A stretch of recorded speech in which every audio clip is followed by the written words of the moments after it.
ஓம்.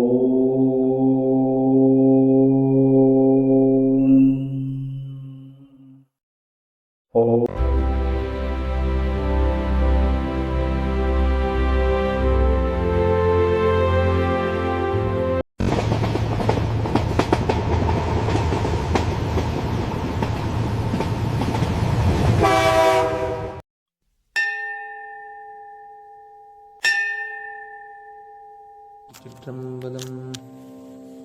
உலகெலாம் உணர்ந்து ஓதற்கு அறியவன்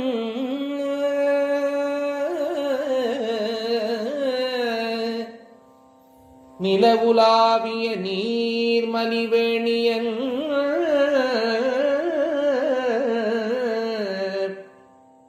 உலகெலாம் உணர்ந்து ஓதற்கு அறியவன்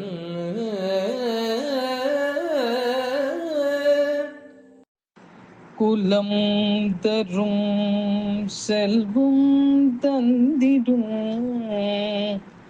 அடியார் படு துயர இனவெல்ல குலம்.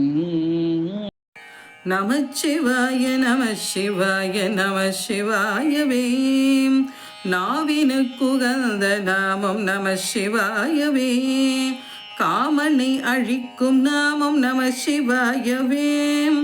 காலனை உதைத்த நாமம் நம சிவாயவே. வாழும் வழி காட்டும் நாமம் நம சிவாயவே. பாழும் வழி ஓட்டும் நாமம் நம சிவாயவே.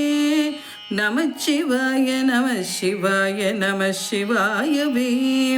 துன்பத்தை போக்கும் நாமம் நம சிவாயவே. இன்பக்கரை சேர்க்கும் நாமம் நமச்சிவாயவே. அறநெறியை காட்டும் நாமம் நமச்சிவாய. ஹரி ஓம். ஜெய் சீதாராம். ராதே கிருஷ்ணா. அன்பு நண்பர்களே, உங்கள் அனைவரும் எனது தெய்வீக பயணம் யூடியூப் சேனல் சார்பாக அன்புடன் வரவேற்கின்றேன். நாம் தற்போது தரிசிக்கக்கூடிய ஒரு திருக்கோயிலானது கும்பகோணத்துக்கு அருகில் உள்ள பாடல்பட்ட சிவஸ்தலமான பட்டீஸ்வரம் கோயிலுக்கு மிக அருகே உள்ள திருச்சக்தி முற்றம் ஆகும். இந்த ஆலயத்தை பற்றித்தான் நாம் இந்த பதிவில் நாம் காண இருக்கின்றோம். காஞ்சிபுரத்தில் அம்பிகை இறைவனை தழுவ குழைந்தது போலவே திருச்சக்தி முற்றத்திலும் நிகழ்ந்ததாக கூறப்படுகின்றது. சிவபெருமான் ஒருமுறை அம்பிகையை உலோகத்தில் இந்த தலத்தில் தம்மை பூஜை செய்யுமாறு பணித்தார். அம்பிகை இந்த தலத்துக்கு வந்து காவிரி கரையில் ஒரு லிங்கத்தை ஸ்தாபித்து பூஜை செய்து வந்தார். இறைவன் அம்பிகையை சோதிக்க விரும்பி காவிரியில் வெள்ளம் வருமாறு செய்தார். ஆற்று வெள்ளம் லிங்கத்தை அடித்துச் சென்று விடுமா என அஞ்சிய அம்பிகை இறைவனை ஆறத் தழுவினார். இறைவன் அம்பிகைக்கு காட்சி கொடுத்து அம்மையை தழுவ குழைந்தார். சக்தி இறைவனை தழுவ குழைந்ததால் இந்த ஸ்தலம் சக்தி முற்றம் என்று அழைக்கப்படுகின்றது. மேற்கொண்டு இந்த ஸ்தலத்தில் இறைவனை நோக்கி ஒற்றை காலில் நின்று தாம் செய்த அன்னையின் பக்திக்கு கட்டுப்பட்டு அம்பிகையை மேலும் சோதிக்கும் வகையில் ஜோதி ரூபமாக காட்சி கொடுத்தார். தீப்பழம்பாக எழுந்து நின்றது ஈசனே என்று உணர்ந்த அம்பிகை மகிழ்ந்து அத்தீப்பழம்பியை தழுவி குழைந்தாள்.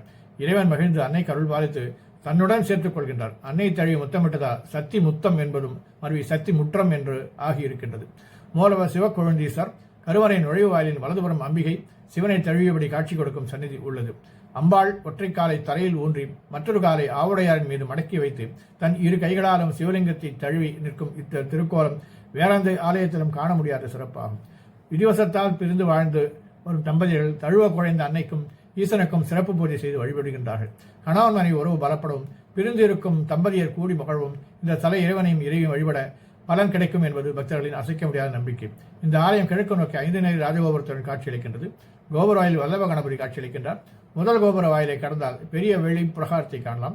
அடுத்துள்ள 2வது கோபுர வாயிலில் விநாயகர் முருகன் சன்னதிகள் உள்ளன. மூலவர் சிவக்கொழுந்தீசர் சுயம்பமூர்த்தியாக கிழக்கு நோக்கி கருவறையில் காட்சி கொடுக்கின்றார். திருமேனியில் 3 சுடர்கள் புடைத்து தெரிகின்றன. தெரியாதவர்கள் குருக்களிடம் கேட்டால் தீபாராதனை செய்து அவர் காட்சியளிப்பார். சுவாமி சந்நிதி பிரகாரத்தில் உள்ள பைரவ சன்னதியில் பைரவ நிஜமாகவே ஒரு ஆள் உயரத்துக்கு இருக்கின்றார். கண்ணையும் கருத்தையும் கவரும் அழகு வாய்ந்த சிற்பம். மற்ற கோயில்களில் சிறு சிற்பமாக காணப்படும் காவல் தெய்வமான பைரவர் இங்கே நிஜமான ஒரு ஆள் போல இருப்பது ஒரு சிறப்பான விசேஷமாகும். அன்னை பெரியநாயகியாக தெற்கு நோக்கி அருள்பாலிக்கின்றார். நடராஜர் மற்றும் சரபேஸ்வரர் சன்னதிகளும் பார்க்கக்கூடியவை. உட்பிரகாரத்தில் சலவநாயகர், சோமாஸ்கந்தர், ஆறுமுகர், கஜலட்சுமி ஆகியோர் சன்னதிகள் இருக்கின்றனர். இந்த ஸ்தலத்தில் உள்ள முருகப்பெருமான் அருணகிரிநாதரால் திருப்புகளில் பாடப்பெற்றுள்ளார். முருகப்பெருமான் 6 திருமுகமும் 12 திருக்கரங்களும் கொண்டு வள்ளி தெய்வியானி சமேதராக மயில் மீது அமர்ந்த கோலத்தில் கிழக்கு நோக்கி அமர்ந்திருக்கின்றார். செங்கற்களால் கட்டப்பட்டிருந்த இந்த கோயிலை கற்கோயிலாக மாற்றியவர் சோழ வம்சத்தைச் சேர்ந்த செம்பியன் மாதேவி ஆவார். 1ஆம் ராஜராஜ சோழன் காலத்திலும் திருப்பணிகள் செய்யப்பட்டிருக்கின்றன. 1ஆம் ராஜராஜ சோழன், 3ஆம் குலோத்துங்க சோழன் மற்றும் விஜயநகர அரசர்கள் காலத்தில் கல்வெட்டுகள் இங்கே கோயில் காணப்படுகின்றன. அப்பர் இந்த ஸ்தலத்தில் தங்கி ஆலய திருப்பணி செய்து கொண்டு இறைவனை வணங்கி தொழுது வந்தார். ஒரு நாள் திருநாளாக அவர் இறைவனை விழுந்து வணங்கி இறைவன் திருப்பாதங்களை தன் தலைமையில் வைத்து அருள வேண்டும் என்று பதிகம் படி வேண்டினார். இறைவன் சிவகோந்தீஸ்வரர் திருநல்லூருக்கு வா என்று திருவாய் வழங்கினார். அப்புறம் இவ்வாறு அருள்பொழுது ஸ்தலம் இந்த திருச்சக்தி முற்றமாகும். வாருங்கள் நண்பர்களே, இந்த திருக்கோயிலில் நேரம் காலம் பற்றி இப்போது நான் தெரிவிக்கின்றேன். இந்த திருக்கோயில் காலை 8 மணி முதல் பிற்பகல் 12 மணி வரையிலும், மாலை 4 மணி முதல் இரவு 8 மணி வரையிலும் திறந்திருக்கும். அவசியம் இந்த திருக்கோயிலை தாங்களும் தரிசிப்பீர்கள் என்று நம்புகின்றேன். நன்றி, வணக்கம். கருவுற்று இருந்து உன் கடலே நினைந்தேன்,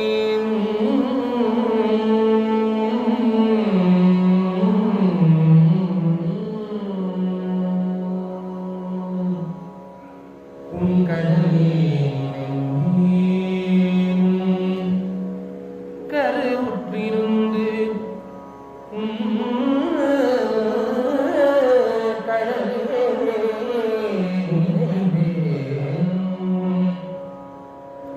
உன் கடலே கருவுற்றிருந்து நினைந்தேன்,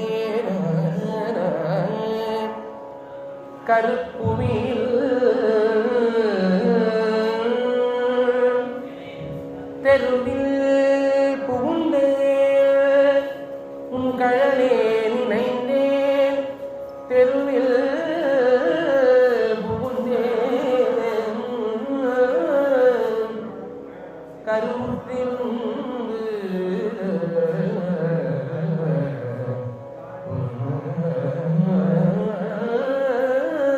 கடலே நினைந்தேன், கருப்புவியில்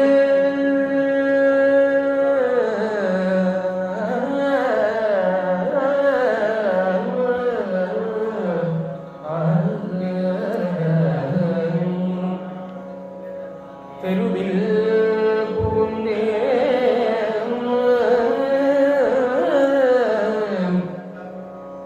திகைத்து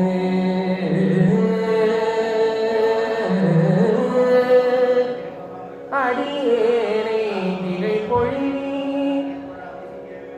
அடியேனை திகை பொழிவே,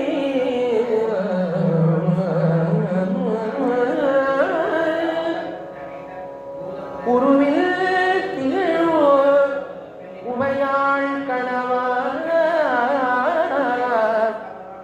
உமையாள் கணவா,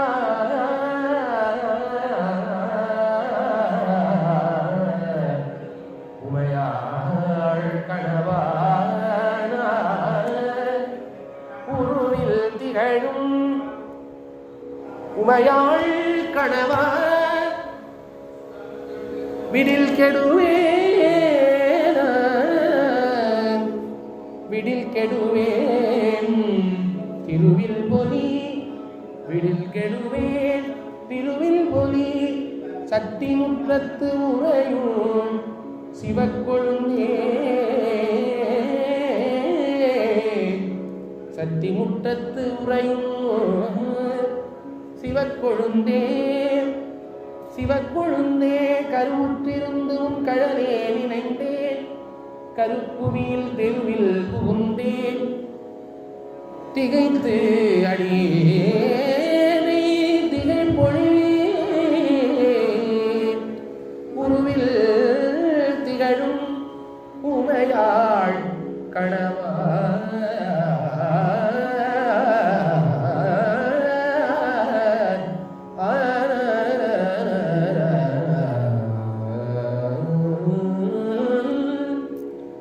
திருவில் பொலி, சக்தி முற்றத்து உறையும்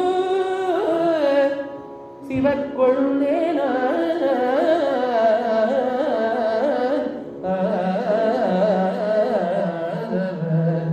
சிவக்கொழுந்தே, சிவக்கொழுந்தே,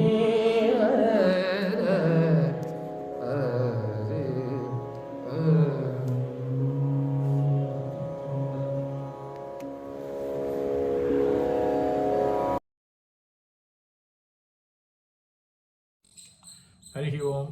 ஜெய் சீதாராம். ராதே கிருஷ்ணா. அன்பு நண்பர்களே, உங்கள் அனைவரையும் எனது தெய்வீக பயணம் யூடியூப் சேனல் சார்பாக அன்புடன் அழைக்கின்றேன். வைஷ்ணவர்களுக்கு அன்பு நண்பர்களே, என் தெய்வீக பயண யூடியூப் சேனல் மூலம் பல திருக்கோயில்களை நீங்கள் என்னுடன் தரிசித்து வருகிறீர்கள். இதற்கு மனமார்ந்த நன்றி. மேலும் கோவில்களை நேரில் சென்று பதிவு செய்து உங்களுடன் பகிர விருப்பமாக உள்ளேன். இதற்கு உங்கள் ஆதரவும் இறைவன் அருளும் தேவை. எனது பதிவுகள் பிடித்திருந்தால் லைக் செய்யவும், மற்றவர்களுடன் ஷேர் செய்யவும், எனது பதிவுகள் குறித்து கமெண்ட் செய்யவும். தங்களது ஆதரவுக்கு மிக்க நன்றி. மீண்டும் ஒரு புதிய தரிசனத்துடன் தங்களை சந்திக்கின்றேன். Dear friends, you have been visiting many temples with me through my YouTube channel. Thank you very much for this. I would like to visit more temples in person and record them and share them with you. This requires your support and God's grace. If you like my posts, please like, share with others, and comment on my posts. Thank you very much for your support. I will meet you again with a new vision.